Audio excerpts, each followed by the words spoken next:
5월 30일 토요일입니다. 새벽기도해 드리십니다. 다 함께 찬송가 304장을 찬송 드리십니다. 304장입니다.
오늘 은혜 주실 기록된 하나님 말씀 신명기 26장 1절에서 11절까지 말씀입니다. 신명기 26장 1절에서 11절까지 말씀 봅니다. 함께 읽으면서 은혜가 되시기를 바랍니다. 다 함께 읽습니다. 네 하나님 여호와께서 내게 기업으로 주어 차지하게 하실 땅에 내가 들어가서 거기에 거주할 때에 네 하나님 여호와께서 내게 주신 땅에서 그 토지의 모든 소산의 만물을 거둔 후에 그것을 가져다가 광주리에 담고 네 하나님 여호와께서 그의 이름을 두시려고 택하신 곳으로 그것을 가지고 가서 그때의 제사장에게 나아가 그에게 이르기를 내가 오늘 당신의 하나님 여호와께 아뢰나이다. 내가 여호와께서 우리에게 주시겠다고 우리 조상들에게 맹세하신 땅에 이르렀나이다 할 것이요 제사장은 네 손에서 그 광주리를 받아서 네 하나님 여호와의 제단 앞에 놓을 것이며 너는 또 네 하나님 여호와 앞에 아뢰기를 내 조상은 방랑하는 아람 사람으로 애굽에 내려가 거기에서 소수로 거류하였더니 거기에서 크고 강하고 번성한 민족이 되었는데 애굽 사람이 우리를 학대하여 우리를 괴롭히며 우리에게 중노동을 시키므로 우리가 우리 조상의 하나님 여호와께 부르짖었더니 여호와께서 우리의 음성을 들으시고 우리의 고통과 신고와 압제를 보시고 여호와께서 강한 손과 편팔과 큰 위엄과 이적과 기사로 우리를 애굽에서 인도하여 내시고 이곳으로 인도하사 이 땅 곧 젖과 꿀이 흐르는 땅을 주셨나이다. 여호와여 이제 내가 주께서 내게 주신 토지 소산의 만물을 가져왔나이다 하고 너는 그것을 네 하나님 여호와 앞에 두고 네 하나님 여호와 앞에 경배할 것이며 네 하나님 여호와께서 너와 네 집에 주신 모든 복으로 말미암아 너는 애굽 레위인과 너희 가운데 거류하는 객과 함께 즐거워할지니라. 아멘. 사랑하는 성도 여러분, 오늘 주말입니다. 하나님께서 주신 귀한 날, 하나님이 주신 삶의 터전에서 하나님의 영광 드러내며 빛과 소금으로의 사명 다하고 내일 거룩한 주일 함께 예배 자리에서 뵐 수 있으면 좋겠습니다. 아울러서 월요일이 6월 1일입니다. 초하루 예배가 있는 날이죠. 우리가 그동안 초하루 예배를 가정에서 드렸는데 이제는 나와도 될 것 같습니다. 어차피 주일 예배를 드리면서 사회적 거리를 유지하고 있잖아요. 사회적 거리가 이제 생활적 유지, 거리로 유지되는데 그렇게 하면서 예배를 드리고 있습니다. 그러므로 함께 나와서 예배에 참여하고 초하루, 그러니 6월도 하나님의 은혜 안에서 말씀으로 시작하고 기도로 시작할 수 있기를, 예배로 시작할 수 있기를 바랍니다. 모세는 두 번째 설교를 합니다. 그게 신명기 4장 44절부터 26장 19절까지의 말씀입니다. 26장은 지금까지의 설교를 총정리하는 내용이라고 할 수 있을 것입니다.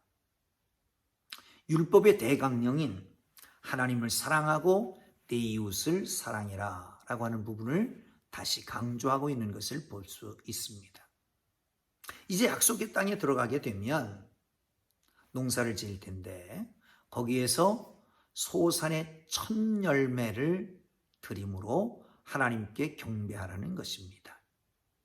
그들은 애굽에서 학대받았고 그러게 하나님 앞에 부르짖었고 하나님 그것을 보셨고 응답하셨습니다. 그의 강한 손과 편팔로 인도하여 내셨고 광야를 인도하셨을 뿐만 아니라 가나안 땅에 정착하게 하셨습니다. 그러므로 첫 열매로 하나님 앞에 나가라라고 말씀합니다. 여러분, 예배라고 하는 것은 워십이잖아요. 워스십. 가장 가치 있는 것을 드리는 행위입니다. 다시 말하면 하나님 앞에 예배하는 것은 가장 가치 있는 것을 하나님께 드리는 행위가 예배입니다. 그러기에 드리는 자가 중심이 되는 게 아닙니다. 받는 분이 중심이 되어야 합니다. 하나님이 원하시는 예배는 그러면 어떤 것일까요? 하나님이 원하시는 예배는 어떤 것일까? 우리 함께 생각하면서 큰 은혜가 될 수 있으면 좋겠습니다. 첫 번째는 하나님께 감사드리는 것입니다. 약속의 땅을 차지한 후에 기경을 합니다. 첫 열매를 거둡니다. 하나님 그것을 봉헌합니다.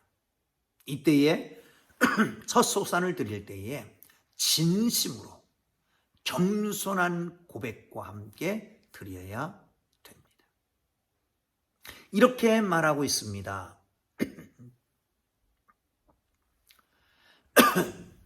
첫 번째 거둬들인 열매를 광주리에 담아서 제사장에게 가져갑니다.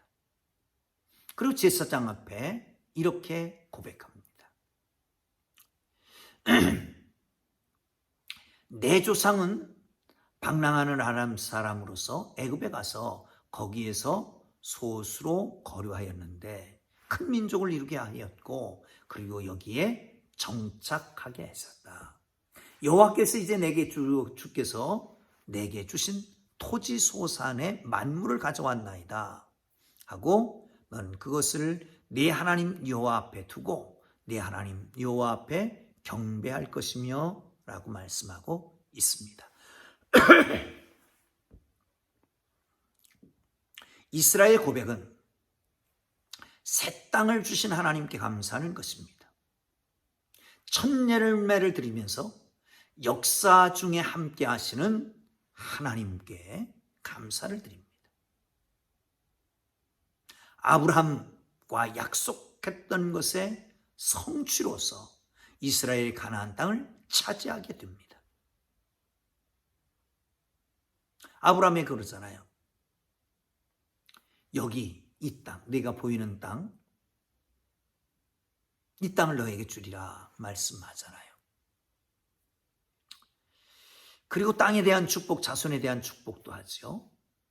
이게 이제 거기에 정착하게 됐다는 겁니다.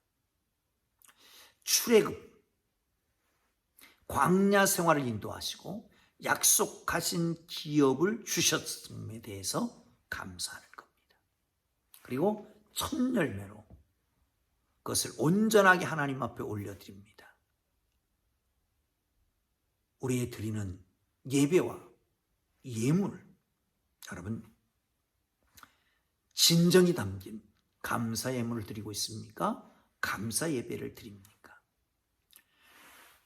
여러분 예배할 때마다 예배의 자리에서 나올 때마다 범사에 감사하는 예배를 드려야 합니다. 우리를 이 땅에 생명 주신 것도 감사하고 구원하신 것도 감사하고 지금까지 인도하시는 것도 감사하고 이 어려운 상황 속에서도 주님이 눈동자와 같이 적자와 같이 보호하시는 것도 감사하고 물질 주신 것도 감사하고 감사의 제사를 드릴 수 있기를 주님 이름으로 축복합니다. 두 번째 꼭 빠지지 말아야 될 예배의 중요한 요소는 온전한 신앙 고백입니다. 첫 열매로 감사를 드립니다. 그리고 난 다음에 택하심에 대해서 번성케 하심에 대해서 찬양합니다. 성경에는 이렇게 얘기를 합니다.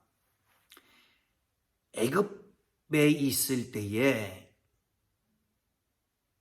5절 보시죠. 너는 또 네 하나님 여호와 앞에 아뢰기를 내 조상은 방랑하는 아람 사람으로 애굽에 내려가 거기에서 소수로 거류하였더니 거기에서 크고 강하고 번성한 민족이 되었다는 거죠. 여기 방랑하는 아람 사람, 아마도 모계 사회이기 때문에 그런 것 같습니다. 원래 아브라함은 갈대아 우르 사람이었죠. 그런데 바단 아람에 머무르면서 거기서 아버지가 돌아가시고 그리고 가나안 땅으로 오게 됩니다. 그런데 야곱이 바단 아람으로 가서 거기에서 사랑하는 아내들을 맞이합니다. 라헬과 레아지요. 그리고 난 다음에 이 야곱이 종종 자기 자신을 표현할 때에 유리하는 아람 사람 그렇게 표현합니다. 그래요. 방랑하는 아람 사람이 70인이 거주했는데 나올 때는 장정만 60만. 학자들에 의하면 어린아이 노약자까지 합치면 아마 200만은 좋게 됐을 것이다. 이렇게 번성한 민족, 강한 민족이 되게 하셨습니다. 이 하나님이 하신 일이라는 거예요. 그런데도 애굽 사람들을 학대해서 괴롭혔습니다. 중노동을 시켰습니다. 그래서 여호와 하나님께 부르짖었습니다. 그 음성을 들었습니다. 고통과 신고와 압제를 보셨습니다. 하나님은 부르짖음을 들으시고 우리의 모습을 보신 하나님이신 걸 믿으시길 축원합니다. 우리의 부르짖음을 들으시고 크고 은밀한 일을 보이십니다. 우리의 상황 형편을 보시고 하나님께서 가장 선하고 아름답게 인도하신 하나님인 것을 믿으시길 축원합니다.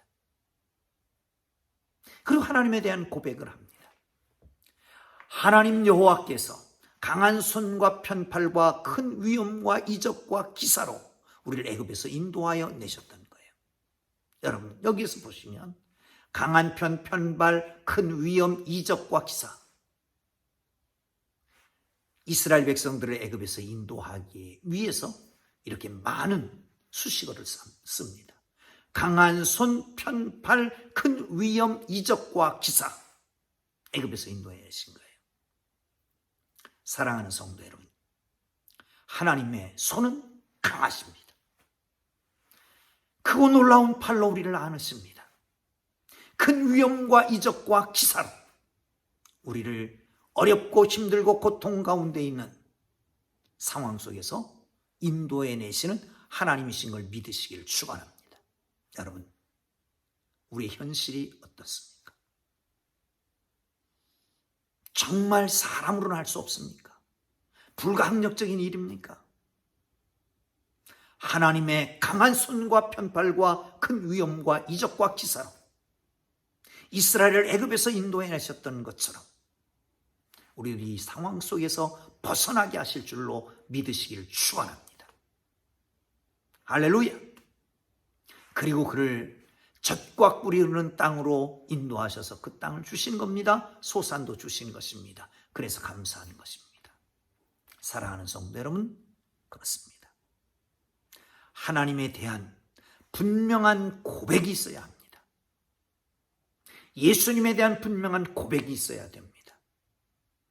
사랑하는 성도 여러분, 고백이 중요합니다. 여러분의 부모가 지금의 부모가 아닐 수도 있다. 이런 말을 하면 좀 위험하겠지만 여러분의 어머니가 어쩌면 수많은 다른 남자들의 흠모의 대상이었을 수 있습니다. 그런데 어느 날 여러분의 아버지가 여러분 어머니에게 고백을 한 겁니다. 사랑한다고. 당신이 내 아내가 되어달라고. 내 아이를 낳아달라고. 그래서 결혼이 된 겁니다. 사랑하는 성도 여러분, 마음에 가지고 있는 것 가지고는 부족합니다. 생각만 하는 것 가지고는 부족합니다. 고백을 해야 됩니다. 진실하고 온전한 신앙 고백이 여러분 속에 있기를 주의 이름으로 축원합니다. 예수님이 구세주이심을 고백하십시오. 하나님이 우리 아버지심을 고백하십시오. 성령님이 나를 인도하시는 것을 고백하십시오. 하나님이 모든 것을 내게 주실 것을 고백하십시오. 고백 속에서부터 새로운 출발이 시작되는 것을 믿으시기를 축원합니다. 진정한 고백이 오늘도 있기를 주의 이름으로 축원합니다. 자, 이제 경배하면서 또 이런 말씀을 합니다. 11절 보시죠. 내 하나님 여호와께서 너와 네 집에 주신 모든 복으로 말미암아 너는 레위인과 너희 가운데 거류하는 객과 함께 즐거워할지니라. 여기 내 하나님 여호와께서 너와 네 집에 주신 모든 복으로 말미암아 뒤집으면 내가 우리 집에 누리는 모든 복이 여호와 하나님으로부터 왔다. 사랑하는 성도 여러분, 그렇습니다. 모든 것이 하나님께서 주신 것이라고 인정한다면 우리는 하나님의 섭리 안에 거하는 것을 인정하는 것입니다. 하나님의 백성은 그분께 헌신하고 복종하고 다짐합니다. 공경을 포해야 합니다. 하나님이 주신 열매로 나눌 수 있어야 그걸 하나님이 기뻐하십니다. 약한 자와 나눌 수 있어야 기뻐하십니다. 하나님의 은총, 부자나 가난한 자에게 나눌 수 있어야 합니다. 우리의 형제 자매와 함께 즐거워하며 하나님의 주시는 복을 나눌 수 있는 하나님의 사람들 되기를 주님 이름으로 축원합니다. 왜 그렇습니까? 나와 내 집의 모든 복은 하나님이 주신 것이기 때문에 그렇습니다. 그렇다면 하나님이 기뻐하시는 예배는 뭘까요? 약한 자와 함께 하나님 내게 주신 것을 나누는 것입니다. 여러분, 우리가 나눌 때에 하나님 더 크고 놀라운 축복을 내려주실 줄로 믿습니다. 여러분, 하나님께 감사함으로 나가십시다. 온전한 신앙 고백 속에 나가십시다. 또한 어려운 이웃과 함께 하나님의 사랑을 나눌 때에 하나님 더욱 기뻐하실 것을 믿으시기를 축원합니다. 하나님이 기뻐하시는 산제사를 드리는 하나님의 사람들 되기를 주님의 이름으로 축복합니다. 기도합니다. 하나님 아버지, 감사합니다. 하나님, 모든 것이 하나님께로부터 왔음을 인지하고 인정하고 감사하며 살게 하시고 하나님 앞에 나갈 때마다, 하나님 앞에 설 때마다 온전한 신앙 고백 속에 나가게 하여 주옵소서. 구원의 고백, 보호의 고백, 인도하심에 대한 고백, 기도 응답에 대한 고백, 늘 함께 하심에 대한 고백, 아버지 하나님 진실로 하나님 앞에 고백하게 하시고 하나님 모든 것을 내게 주셨다라고 하는 걸 인지하고 하나님의 섭리 가운데 거하며 하나님께서 우리에게 허락하신 이 모든 복을 가지고 주위에 있는 약한 사람에게 나누는 하나님의 사람들 되도록 인도하여 주옵소서. 예수님 이름으로 기도합니다. 아멘.